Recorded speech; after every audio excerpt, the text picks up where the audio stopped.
Sing jelas iki wis masuk dusun Gunung Butak lur. Dadi krajane Desa Tarokan iki malah mlebu saka jalan raya sakmono adohe mang lur. Sekitar 2 kilometer lagi teko krajan lur. Iki sing tak omongne embung utawa waduk Tarokan lur. Cuman mergo musim ketiga banyune apa jenenge ora ditutup dame mergo banyune kanggo ngaliri sawah-sawah kang ana sekitare. Iki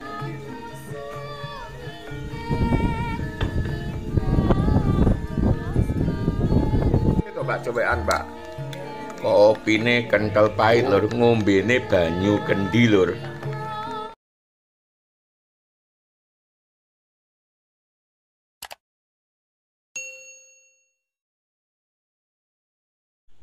Assalamualaikum warahmatullahi wabarakatuh. Piye kabare dulur-dulur kabeh? Muga-muga tansah sehat lan lancar rezekine. Ki aku posisi neng dusun Geneng, Desa Tarokan, Kecamatan Tarokan, Kabupaten Kediri. Salah siji dusun neng Desa Tarokan kang paling pelosok. Mergo saliyane dusun Geneng ana dusun liyane. Lur iku ngiwonengen mau yen sing dipepe penduduk dina iki yen gak empon-empon kunir, kencur, uga cengkeh lur. Amarga cengkeh lagi panen saiki.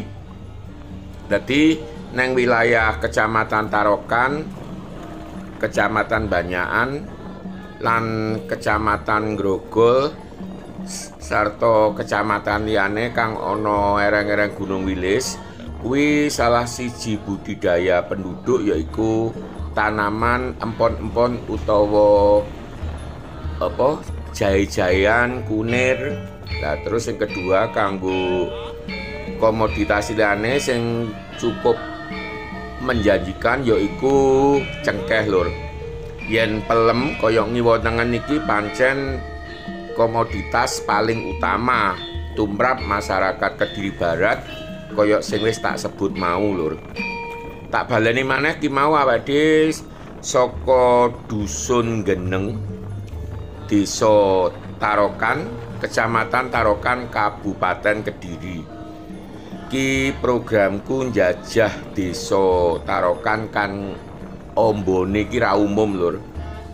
Sampai tak gawe 2 video. Jadi sing pertama wingi bagian siji iku wis 8 dusun lur. Ben dulur-dulur sing lagi nonton iki ngerti. Wingi sing wis dijelajahi awake dhewe kuwi siji dusun Gebang Kerep, terus dusun Guworejo, dusun Sumberyuyu, dusun Bukaan, dusun Sukorejo, dusun Wates. Terus wingi aku ya wis ngopi nek Geneng. Ya saka lagi wis lur enek bates, berarti ki awake dhewe insyaallah yen gak kliru mergo posisine nang gone alas pelem, perkebunan pelem maksudku. Lan ora ana tulisane, sing jelas iki wis masuk dusun Gunung Butak. Iki pertigaan mau yen nganan kira-kira lho ya tembus apa ya Gunung Butak malah mubeng tok lur. Dusun Gunung Butak tapi desane wis ganti lur. Desa Bulusari, Kecamatan Tarokan, Kabupaten Kediri. Tak baleni maneh lur, dadi wis wingi ya. Kingko awake dhewe bakal tembus Bandara Kediri bagian Gunung Butak lur. Dalanan iki kanggoku wis gak asing mergo yen arep diitung ora kena diitung aku liwat dalan kene lur. Wis belasan utawa puluhan kali. Dadi wis apal banget sambil nglamun-nglamun penak banget amarga pancen dalan desa nang ereng-ereng gunung sepi banget. Dadi yen healing iki salah siji dalan utawa papan favoritku lur. Jadi mubeng mau saka ndi Geneng, mudhun Gunung Buthak, terus akhirnya tembus Bulusari yen biyen. Lah mergo sebagian wilayah Desa Bulusari kena proyek bandara, akhirnya omong tembus Gunung Buthak lur. Dadi dusun Gunung Buthak iki ombo meh padha karo dusun-dusun neng Tarokan mau. Ya ngono kuwi apa kuwi jenenge kondisi ombone wilayah-wilayah neng desa lur. Tak baleni maneh ya, awake dhewe sejatine kan sing dijelajahi ku Desa Tarokan, Kecamatan Tarokan, Kabupaten Kediri.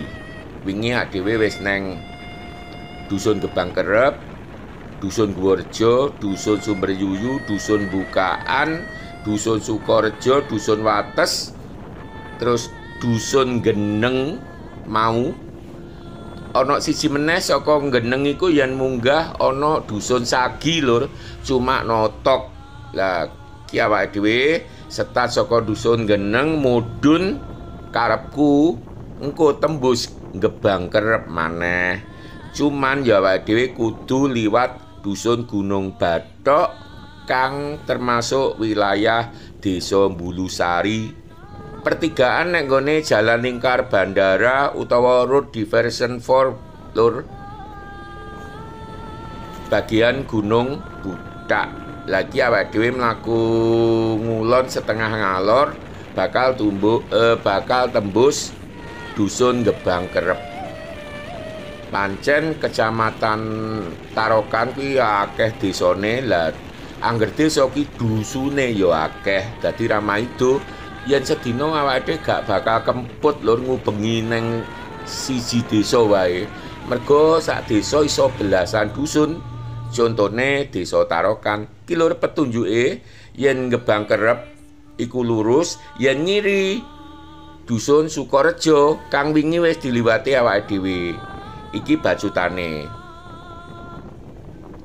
Coba saiki ditonton munggah titik lur, mergo pancen kene iki pertigaan kang cukup fantastik, mergo lokasine iki bener-bener nek desa lur. Mung amarga ana bandara dadi dalane ya katut apik kaya ngene iki. Saiki awake puter bakal ndelok kondisi bandara sisih kulon.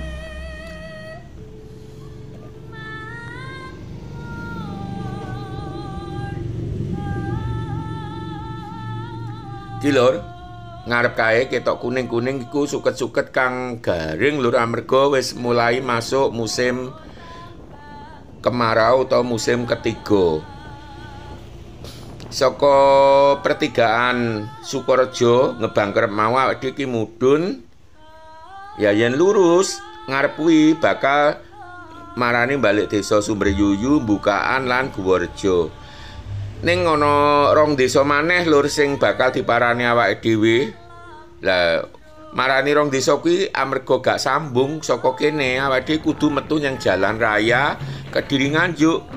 Jalan raya Tarokan lur iki wilayah Dusun Pilang Bangu. Cirine ana pom Tarokan. Dadi pom Tarokan iku ngarepe ngono Dusun Pilang Bangu lur iki. Awake dhewe neng kawasan iki arepe marani 3 dusun utawa 3 dusun lur.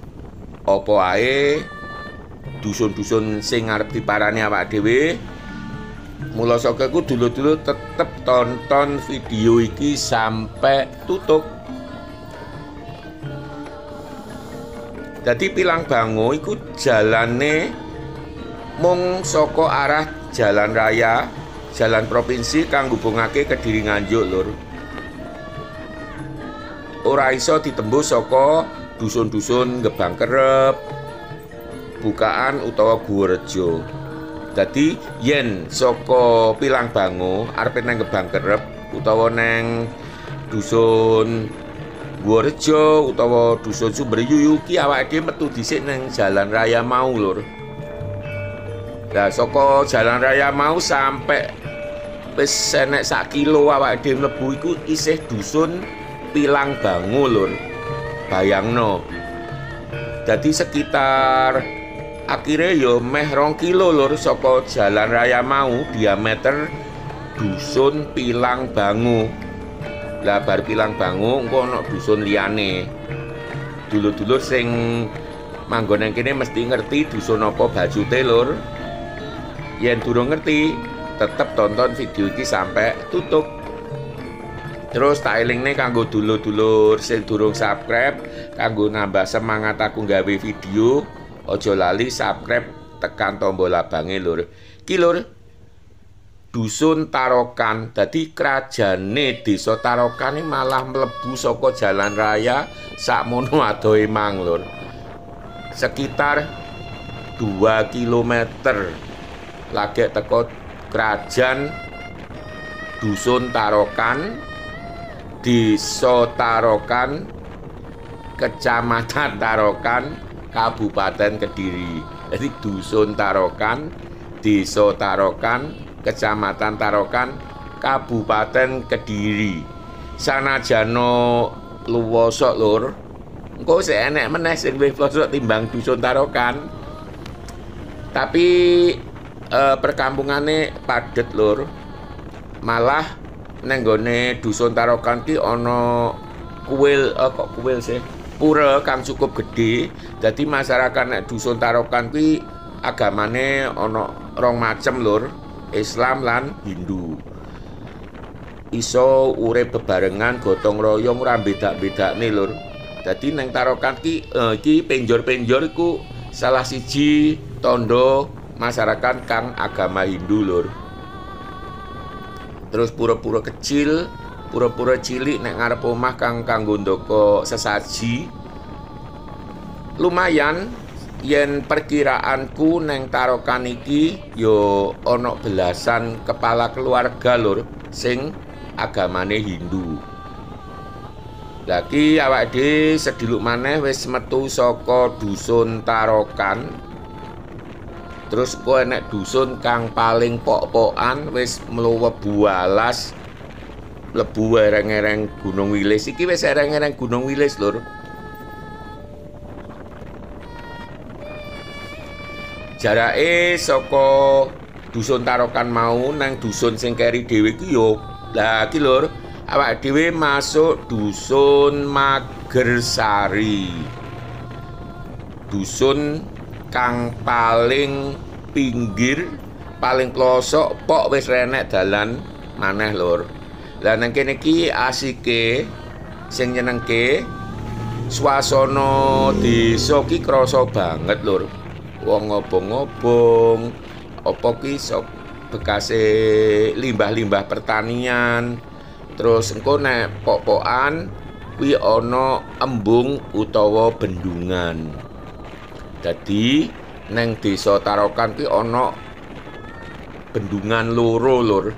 Sing pertama nang video sing kepungkur kuwi bendungan Guworejo. Lagi bendungan sing diparani awake dhewe amarga lokasine neng dusun Magersari.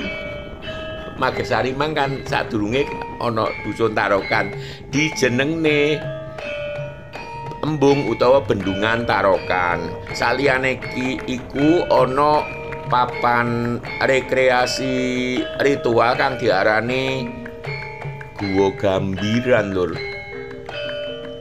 Gambir loyo neng gerbang mau lur. Iki sing tak omongne embung utawa waduk Tarokan lur. Cuman mergo musim ketiga banyune apa jenenge ora ditutup dame, mergo banyune kanggo ngaliri sawah-sawah kang ana sekitare. Iki yang ditutup gede lur waduke, terus dingge mancing uga, terus kondisine rimbun banget. Lagi ya dhewe teko warung ki mau aku pesen jangane lodeh lur campur-campur weh kemecer. Isine ana apa kuwi tahu, tempe diris cilik-cilik, terus terong karo koro lur. Aku wis sering mrene dadi ora wedi, mergo wis ngerti rasane jangane kaya apa. lawe tahu rupuk.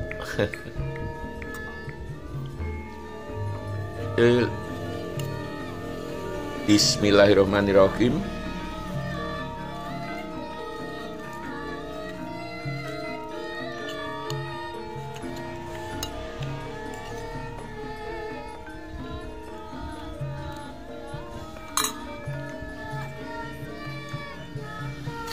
Aku panjang njaluk segone titik malah jangane diwesak mangkok lur.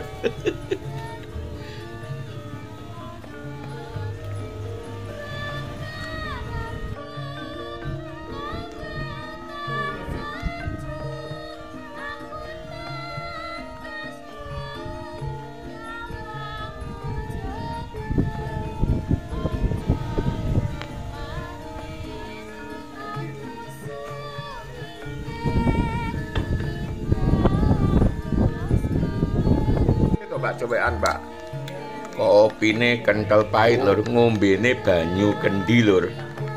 Gak usah khawatir, banyu mateng didekek kendi lur, jadi rasanya adem.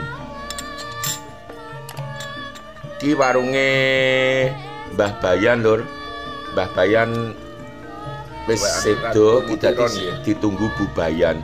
Oke lur, sawetara sakmene dhisik, wassalam.